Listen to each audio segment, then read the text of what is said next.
What's the wildest thing an employee has ever done that made you immediately fire them? Due to my spouse's disability and my working full-time, we hire a cleaner for 2 hours every week. She's pleasant but lacks punctuality and gossips nonstop. During one of these gossip sessions, my spouse told her that a machine he uses for a hobby recently died, and he needed to buy a new one, at a cost of around $500. This is an amount that he could save in a couple of months, or we could easily afford in a few weeks if we talked about setting some money aside from both of our incomes. It's not an issue. Our cleaner said, "If you need help, just ask." My spouse responded, "If I need help, I will." The next week, the cleaner arrived and pressed $500 into his hand, saying, "Just pay me back at $50 a month." I was absolutely stunned. We're not poor, we're not rich, but we're definitely not poor. We can afford a cleaner. We could have easily afforded this machine if we made it a priority. I understood my spouse was currently saving for it. My spouse tried to give the money back, saying it was incredibly generous, but we didn't need it. The cleaner said, "I went to the bank just for you. If you don't want it, throw it in the bin." I'm absolutely stumped. This cleaner is my employee. We don't need the money. We never asked for it. And to even use it, I would have to take time off from my full-time job to take my disabled spouse to the bank to deposit it, as the machine he wants can only be purchased online. We tried giving it back, and I don't want to owe money to someone I employ. What on earth do I do now? Update. We had to fire her. Not only was she perpetually late and left early, spent a quarter of her paid time standing around talking, and her quality had gone downhill despite me reminding her certain jobs that needed doing,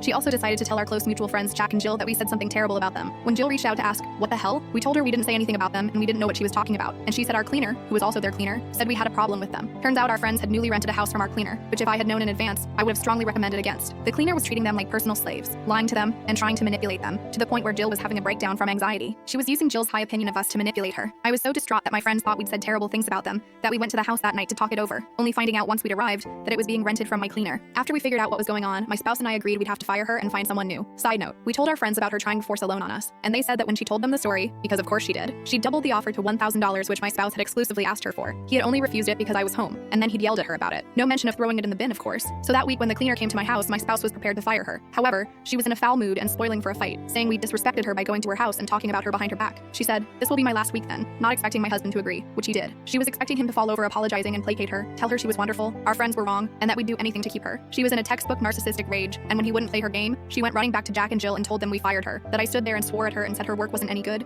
I wasn't even home. My friends called her out on her lies, saying that behavior doesn't sound like me, and then in retaliation she literally kicked them out of the house they were renting, that they'd only just moved into. Our friends told my husband what she'd said and done, and he messaged the cleaner saying, "Look, you said it was your last week, but just to make it clear, I am terminating our agreement. Do not come back. Have a nice life." And then he had to block her because she kept messaging, saying she never said anything about us and sending nonsensical screenshots. Honestly, I'm not sure why she valued our opinions so highly, but I suspect it was all a weird game she was upset at losing. Then, after all that, she backflipped on the whole kicking our friends out of the house, and said they could stay if they did exactly as she said when she said it, including weird cleaning requests, demanding Jill go on walks with her and telling one of them the other owed her money. Then she went to the house and found out they were packing to move again, and went through their rubbish and opened their mail and started a fight. Then she told our friends that she made up with my spouse and that she had gone to our house and told him everything, not nice things, about my friends, and said he agreed with everything she said. My friends said to her, "That didn't happen. He's blocked you," and she had to go away, humiliated that she's no longer able to manipulate them. They moved out to a new house. I hired a new cleaner and he showed up on time, did an excellent job, and only spoke when he needed to.